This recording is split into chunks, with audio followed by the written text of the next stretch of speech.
துக்கத்தோடு இருக்கிறீர்களா? வியாகுலத்தோடு இருக்கிறீர்களா? என்னுடைய துக்கம் எப்பொழுது சந்தோஷமாய் மாறும்? நான் அனுதினமும் துக்கத்தோடு என்னுடைய வாழ்க்கையை நடத்த வேண்டி இருக்கிறதே.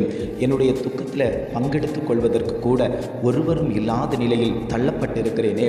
என்னுடைய இந்த வியாகுலம், என்னுடைய இந்த மன வருத்தம் எப்பொழுது மாறும் என்று தேவ சமூகத்தை நோக்கி பார்த்து கொண்டிருக்கக்கூடிய ஒவ்வொரு ஜனங்களையும் பார்த்து ஆண்டவர் சொல்லுகிறார், உங்கள் துக்கம் சந்தோஷமாய் மாறும் என்று ஒவ்வொரு குடும்பத்தையும் பார்த்து ஆண்டவர் வாக்கு கொடுக்கிறார். வசனம் இவ்வாறாக சொல்லுகிறது, உங்கள் துக்கம் சந்தோஷமாய் மாறும். 2024 வருடத்தில் அநேக துக்கங்களை பார்த்திருப்பீர்கள். இந்த துக்கத்தோடு தான் நான் 2025 ஆண்டுக்குள் காலடி எடுத்து வைக்க வேண்டுமா என்று அநேக தேவ சமூகத்தில் இருந்து கொடுத்திருப்பீர்கள்.